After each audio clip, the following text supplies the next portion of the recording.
შემოგვერთა წმინდა ილია ჭავჭავაძის სახელობის ეროვნული ბიბლიოთეკის ხელმძღვანელი ისტორიკოსი პროფესორი კონსტანტინე გამსახურდია უმცროსი. სტუმართან ერთად ვისაუბრებთ უწმინდესისა და უნეტარესის სრულიად საქართველოს კათოლიკოს პატრიარქ ილია მეორის შესახებ. ბატონო კონსტანტინე, მოგესალმებით. გილოცავთ ხარების დღესასწაულს. მადლობთ ასე. და მადლობას მოგახსენებთ ჩვენთან მობრძანებისთვის. აი ეს დღეები ჩვენ ბუნებრივია საუბრობთ უწმინდესი და უნეტარესი კათოლიკოს პატრიარქ ილია მეორის შესახებ, ეპოქალური პატრიარქის შესახებ, რომლის მწყემსთავრობის პერიოდიც დაახლოებით არის 9 საუკუნოვანი. თქვენ ბრძანდებით იმ თაობის წარმომადგენელი, რომელიც ხართ მომსწრე და მოწმე საქართველოს ეკლესიის აღმავლობის დასაწყისისა, რაც უკავშირდება სწორედ უწმინდესი და უნეტარესი ილია მეორის სახელს. 1977 წელს მოხდა მისი აღსაყდრება საპატრიარქო ტახტზე და ამ პერიოდიდან მოყოლებული თქვენ უკვე გახსოვთ უწმინდესი და უნეტარესი ილია მეორე და ასევე ვიცით ისიც, რომ ცნობილი ფაქტია, რომ სწორედ სიონის საპატრიარქო ტაძარი გახდა შეკრების ადგილი ეროვნული მოძრაობის წარმომადგენელთათვის, დისიდენტებისთვის, მაშინდელი ინტელექტუალებისთვის, საზოგადოების მოაზროვნე ნაწილისთვის და აი მინდოდა მეთხოვა, რომ აი ყველაზე ცოცხლად რაც შემორჩა თქვენს მეხსიერებას ამ პერიოდიდან, სწორედ ის გაგეხსენებინათ. იცით, მე წინარე პერიოდიც მახსოვს ეფრემ მეორის და დავით მეხუთის პერიოდიც და როგორ მახსენდება, იცით, სიხალვათე სიონში, ალბათ სულ 20-ოდე ადამიანი იყო და მათ შორის უმეტესობა იყო არაქართველი. აი ეს მახსოვს. რუსი ქალბატონები, ისინი იყვნენ ხოლმე სიონის მოხუცი ქალბატონები, სიონის მრევლი ეს იყო მაშინ. რაც შეეხება ილია მეორის აღსაყდრების შემდეგ, რა თქმა უნდა, სიონში მრევლმა იმატა. და განსაკუთრებით მახსენდება აღდგომის პერიოდი აღდგომის ღამე, როდესაც სიონი იყო გადაჭედილი და მის გარშემო იყო სულ ხალხი. და თითქმის აი ადგილი არ იყო, ნემსი არ ჩავარდებოდა ხოლმე. აი ეს დამამახსოვრდა. ეს იყო სრულიად განსაკუთრებული რაღაც ასეთი რამ არ ახსოვს ისტორიას რა. მე გულისხმობ ხა ისტორიას კირიონის და ამბროსის შემდეგ ასეთი ალბათ ხალხმრავლობა ეკლესიაში არ იყო, საბჭოთა კავშირში ამას არ დაუშვებდნენ და აქედან ჩანდა უკვე რომ აი ეს ზღვა საგუბარის კედელი, რომელსაც მერაბ კოსტავა თავის ლექსში ამბობს, ზღვა საგუბარის დასცა კედელიო, ეს კედელი რო დაეცა, ფაქტიურად უკვე წამოვიდა ხალხი რელიგიისკენ, ეკლესიისკენ. იქ იყვნენ, რა თქმა უნდა, ის ადამიანები, ის ინტელექტუალები, გაბედული სამოქალაქო აქტივისტები, რომლებიც დაკავშირებულნი იყვნენ უფლებადამცველურ ეროვნულ მოძრაობასთან, რომელიც არ იყო მრავალრიცხოვანი სხვათა შორის და იყო ნახევრად ლეგალური მოძრაობა. ეს არ იყო მთლად ლეგალური. რა თქმა უნდა, ის არ იყო არცად რეგისტრირებული, მაგრამ ეს ადამიანები იქ დადიოდნენ, ესწრებოდნენ წირვას. ეს ადამიანები ოცნებობდნენ საქართველოს შეიძლება ჩამოთვალოთ ბევრი მათგანი, ხო, ისინი იყვნენ, თამარ ჩხეიძის ჯგუფი იყო, იქ ირაკლი წერეთელი მახსენდება, გოჩა აბულაძე მახსენდება, მეუფე სპირიდონი მახსენდებიან, სხვები კიდევ ბევრი, გუძა აფაქიძე, ზურაბ ცინცაძე, გურამ მამული, ესენი სულ ყველანი დადიოდნენ იქ. ბევრი მათგანი ცოცხალი აღარ არის. მარიკა ბაღდავაძე, ავთუანთიძე, ეს ხალხი ზოგი ცოცხალია, ზოგი არ არის ცოცხალი და ისინი, რა თქმა უნდა, ეს იყო რაღაც, მე მას დავარქვი, რაღაც ერთგვარი კოხტას თავის შეთქმულებას გავდა ეს ყველაფერი. რამდენადაც ჩვენ იქ ვიყავით რაღაც შინაგანად დამუხტულები ამ ეროვნული იდეის, რომ საქართველოს დამოუკიდებლობა ჩვენ და მოვიპოვოთ და ვიბრძოლოთ ჩვენი ქვეყნის დამოუკიდებლობის. თქვენ ძალიან ახალგაზრდა იყავით მაშინ და სტუდენტი გახდით, მე ვიყავი მაშინ სტუდენტი და პრაქტიკულად არ ვაკლდებოდით ჩვენ შაბათ-კვირის, ასე ვთქვათ, წირვებს. დიახ, აი რა იყო ის ეზოში ხდებოდა გასვლა, ეზოში ხდებოდა, მე გასვლა და ჩურჩულით საუბრობდით, იმიტომ რომ ჩვენ გვისმენდნენ იქ. იყვნენ ადამიანები, რომლებიც გვისმენდნენ. კონტროლი დიდი იყო. არა, როგორ არა, კონკავშირლებიც დადიოდნენ და უშიშროების კომიტეტის თანამშრომლები მათ ჩვენ სახეზე ვცნობდით. უწმინდესი და უნეტარესი ილია მეორის როლზე მინდა გითხოთ, აი სწორედ ძალიან დიდი როლი ჰქონდა. შეკრებებში ახლა რაზეც თქვენ საუბრობთ. ძალიან დიდი როლი ჰქონდა ის ახალგაზრდა, მაშინ ახალგაზრდა იყო და ასე ვთქვათ, ჩვენ მისი ხელიდან ვიღებდით ზიარებას, მონაწილეობდით ქრისტიანულ საიდუმლოებებში და უსმენდით მის ქადაგებებს რაღაცა სხვა იგზნობოდა რა რაღაც აი აქ განახლების სული ტრიალებს.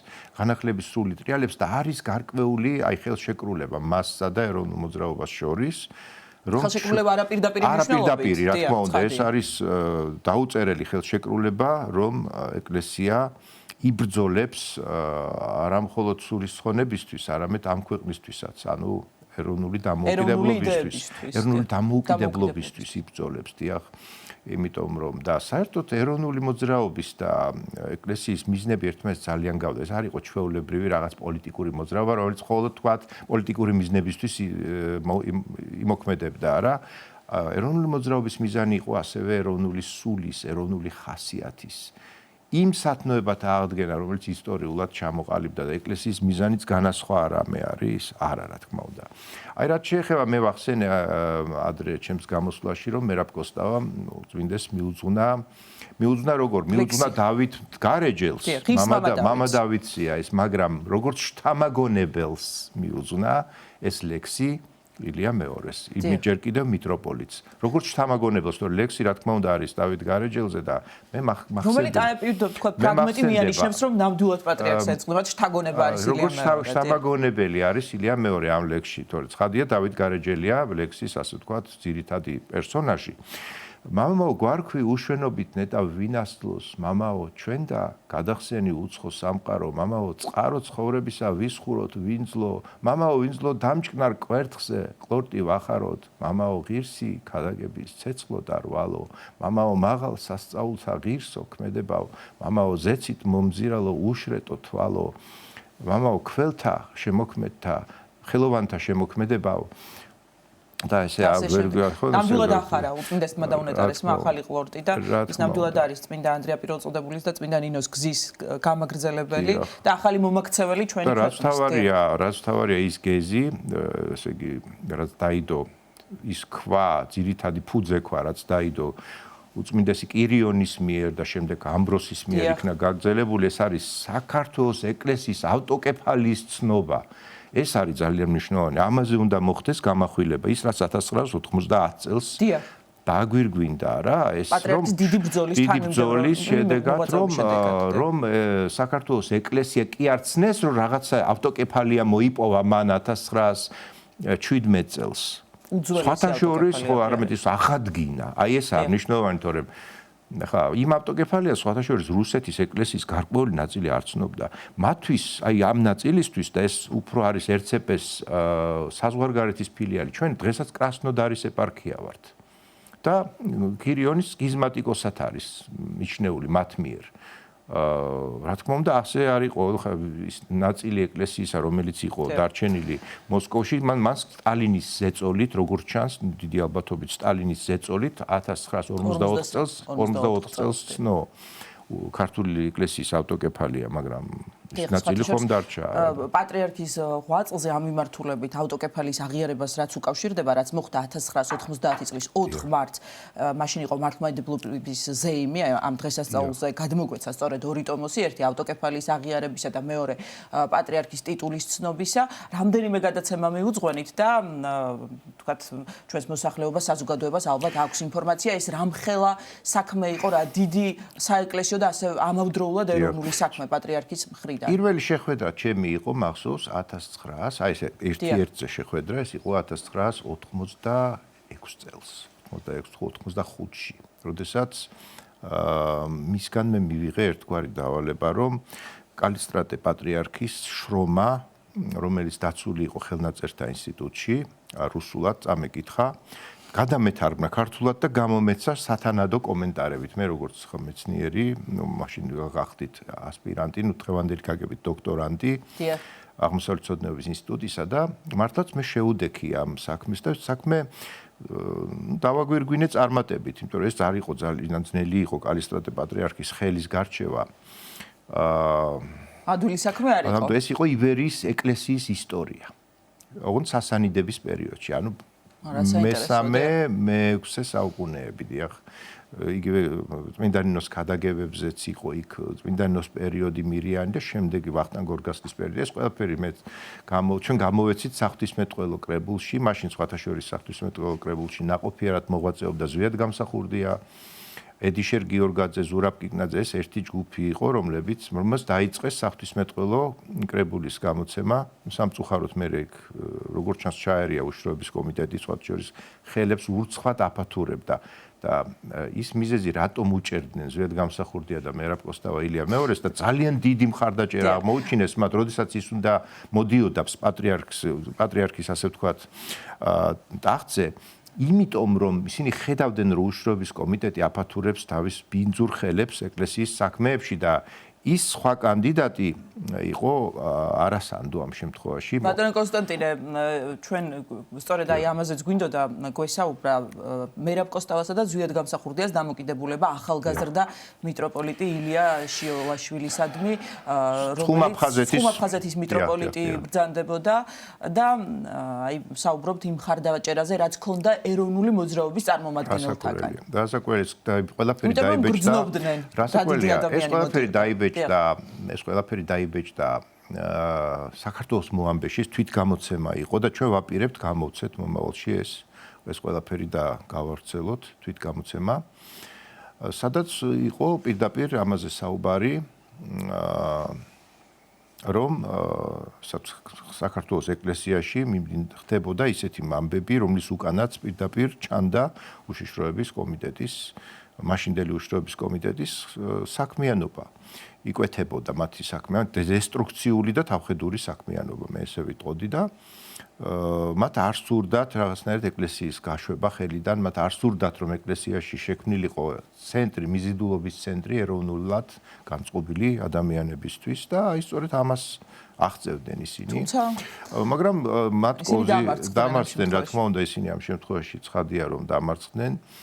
ნუ იქ იყო გარკვეული სიტუაციები აღწერილი როგორ ეს ამას ყველაფერს ალბათ ისტორია მომავალში დადებს რა ხდებოდა თქვათ ეფრემ მეორის დროს რა ხდებოდა დავით მეხუთის დროს როგორ იყო ეს ყველაფერი მოსაყდრის საკითხი როგორ იყო მაშინ ნუ ილია მეორე იყო მაშინ ტახტის მოსაყდრე. დიახ. ბატონო კონსტანტინე, ასევე რამდენიმე მნიშვნელოვანი მომენტია, რაზეც გვინდა რომ გავამახვილოთ ყურადღება. ეს არის 2007. ჩვენ ვიცით რომ პატრიარქი მუდმივად იყო ჩართული იმ პროცესებში, რაც ხდებოდა ჩვენს ქვეყანაში და თავის გადამწყვეტ სიტყვას ამბობდა.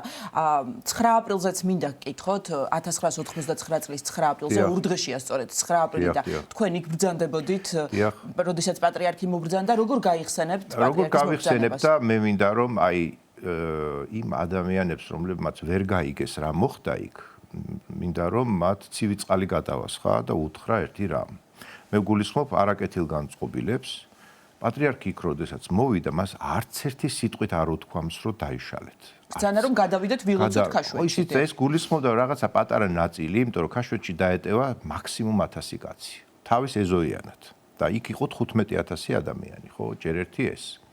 მეორეც პატრიარქი ვერ გვეტყოდა ჩვენ რომ დადექით მხნეთ ახლა და წინაღუდექით ამას, ხო? ის ძალა რომელიც მოდის. რა თქმა უნდა ჩვენ ვერ წარმოვიდგენდით რომ ჩვენ მაინც გვეგონა რომ ნუ დარბევა იქნება გვცემენ, მაგრამ ის რაც შედეგიც დადგა ამას ნამდვილად ვერავინ ვერ წარმოიდგენდა. ეს ერთი. და მეორე, პატრიარქის თვითონ მოსვლა, მე ჩემს ინტერპრეტაციას ვაძლევ ამას, თვითონ მოსვლაც იქ უკვე იყო ჩვენთვის დალოცვა. ჩვენ დაგლოცა მან შეიძლება. და ბოლომდე იდგა. კი, რა თქმა უნდა, ჩვენის მან დაგლოცა. მართალია, ესე პირდაპირ შეიძლება არა და ხო, კიდევ რა არის, მათ აქვთ ესეთი ისა, რომ აი ირაკლი წერეთელმა ხელიდან გამოგლიჯა მიკროფონი. პატრიარქისთვის არ გამოუგლეჯია ეს. თუმცა კადრებში ასე ჩანს ბატონო კონსტანტინე და მეც ასე ვხედავ. ირაკლი ქადაგიშვილს გამოართვა. დიახ. ირაკლი ქადაგიშვილს მიყავდა მიტინგი. ეს იყო ეროვნულ-დემოკრატიული პარტიის წარმომადგენელი, თუმცა ეროვნულ-დემოკრატიულ პარტიას აქცია ჰქონდა ტელევიზიასთან, ისინი იქ არ იყვნენ. გიორგია ჭანტურია იყო ტელევიზიასთან. გასაგები. და ირაკლი ქადაგიშვილს გამოართვა მიკროფონი მან და მე ვიტყოდი რომ აი რაც მან გააკეთა პატრიარქი ამას შინაგანად მიესალმებოდა. დიახ, ეს თქვენი შეფასება და შეხედულება თქვენი პირადი აზრი. ეს არის ჩემი ასე ვთქვათ ინტერპრეტაცია ამ ამბისა და ამას იცით საიდან ვასკვნი, როგორც იყო შემდეგ უკვე პატრიარქი განწყობილი. იგივე იმ ფაქტს გულისხმობ, რომ გადაატანინა ყვავილები სიონის ეზოში. როგორ იყო ჩართული ამ ყველაფერში შემდგომშიც, ხო? აშკარაა, რომ იგი პატრიარქი ყოველთვის იყო გამაერთიანებელი, უზომოდ მიმტევებელი და სიყვარულის ძალიან დიდი მაგალითი. ბატონო კონსტანტინე, 2007-2009 წლები მინდა ასევე გავიხსენო, როდესაც ჩვენს ქვეყანაში ძალიან მძიმე პროცესები მიმდინარეობს, საპროტესტო აქციებია, ანტისახელისუფლებო და პატრიარქის სიტყვა და როლი აქაც იყო გადამწყვეტი და არ დაიღوارა სისხლი და აი ამაზეც რომ თქვენ რამდენიმე სიტყვა ბრძანოთ. 2007 წლის დარბევის შემდეგ, რა თქმა უნდა, 2007 წლის დარბევის შემდეგ აღიძრა ჩვენს წინააღმდეგ სისხლის სამართლის საქმე და სხვათა შორის მან თხოვა მისვლა და 3 საათი ვიყავით ერთად ვისაუბრეთ 3 საათი წარმოიდგინეთ და ამით მან გამოხატა ფაქტიურად თავისი პოზიცია და ერთგვარი დაცვაც შემიქმნა რა კიდე რაღაც სხვა ფაქტორები მისავდა ცხადია ძალიან ანგარიში გასაწევი მაგრამ ამითი მან ესე პირდაპირ გამოხატა ხარდაჭერა კითხება მახსოვს თქვენ ხედავთ სინათლეს მე მაგალითად მე სინათლეს ვერ ვხედავ აი ესე მითხრა საითკენაც ყველაფერი მიდის როგორც ვითარდება ამაში სინათლე არ არის აი ეს მახსენდება ეს სიტყვები როგორ დიახ ასევე თქვენი ოჯახის მიმართ არაერთხელ გამოუხატავს ხარდაჭერა მათ შორის როდესაც ცოტნე გამსახურდია თქვენი ძმა პატიმრობაში შემდგომ როდესაც პირველად როდესაც გაათავისუფლეს მე შევხვდი მას და ვისაუბრეთ მის განთავისუფლების შესაძლებლობებზე და როდესაც მეორედ დააპატიმრა სააკაშვილის რეჟიმმა მერეც ვისაუბრეთ უკვე რა შეიძლებოდა აქ ეს მეორე საუბარი სხვათა შორის სნოში შედგა პატრიარქის მშობლიურ მხარეში. დიახ, მშობლიურ მხარეში, როდესაც მე წამოსვლა დავაპირებ, გზაში დამეწია წარგზავნილი მისი, რომელმაც ვთხოვა, რომ არ წავსულიყავი და პატრიარქის სუფრაზე გთხოვთო და აი ზუსტად აი იქ მიდიოდა ამაზე საუბარი, თუ რა გზით შეიძლებოდა ცოტნე გამსახურდიას განთავისუფლება და იგი სულ ცოტა 10 ჯერ მაინც არის შესული საპატიმროში ცოტნესთან. იქ ამით გამოხატავდა მის მხარდაჭერას. მან წესი აუგო ზვიად გამსახურდიას. ეს იყო 2007 წლის მარტი. როდესაც ზვიად გამსახურდიას ცხედარი 3 დღე და ღამე ესვენა სვეტიცხოვლის საკათედრო ტაძარში და ზოგადად რა არის იცით თქვენ ახსენეთ 2007-2008 წელს. ეს იყო აქციების პერიოდი, როდესაც გაერთიანებული ოპოზიცია მართავდა აქციებს სააკაშვილის ხელისუფლების წინააღმდეგ და პატრიარქის როლი იყო სამშვიდობო. რომ არ დაღვრილიყო სისხლი და ძალიან მე ვაფას ძალიან პოზიტიურად და დადებითად ვაფასებ. და მაშინაც ვაფასებდი, რამდენადაც სისხლის დაღვრა რუსთაველის პროსპექტზე და სხვაგანაც ეს იყო მხოლოდ საქართველოს სახელმწიფოებრიობის დაუძინებელი მტრის მიზანი და ამოცანა. რაც არ მოხდა და ამაში დიდი როლი აქვს ჩვენს მან ითამაშა აქ ძალიან დიდი როლი. ის იყო ერთგვარი აი პირდაპირ მოდერატორი, როგორც მოდერატორი ისე მოქმედებდა და საოცრად ზუსტად გადმოსცემდა გზავნილებს. ანუ ხელისუფლების გზავნილებს გადმოგცემდა ჩვენ და ჩვენ გზავნილებს გადასცემდა ხელისუფლებას. და ბოლოს ბატონ კონსტანტინე რომ ერთგვარად შევაფასოთ ჩვენი საუბარი, ის რაც ვნახეთ პატრიარქის დაკრძალვის დღეებში. ამდენი ხალხი გამოსული და მისული პატრიარქთან დასამშვიდობებლად მადლიერების გამოსახატად, ეს იყო თუ არა ამავდროულად პატრიარქ გარდა იმისა, რომ დიდი პატივისცემა სიყვარული გამოხატა ხალხმა პატრიარქის მიმართ, манифесტი ერთგვარი დემონსტრაცია ქართველი ხალხის უმრავლესობისგან, რომ ის არის ერთგული იმ ღირებულებებისა, რასაც ქადაგებდა პატრიარქი. რა თქმა უნდა, ქრისტიანული მართლმადიდებლური ღირებულებების ერთგულება ეს იყო სწორედ გამოხატული ამ ხალხის დიდი მასის მიერ. ძალიან დიდი მადლობა ჩვენთან მოგზაურობისთვის. ხარებას კიდევ ერთხელ გილოცავთ. წმინდა ილია ჭავჭავაძის სახელობის ეროვნული ბიბლიოთეკის ხელმძღვანელი ბატონი კონსტანტინე გამსახურდია იყო ჩვენი გადაცემის სტუმარი.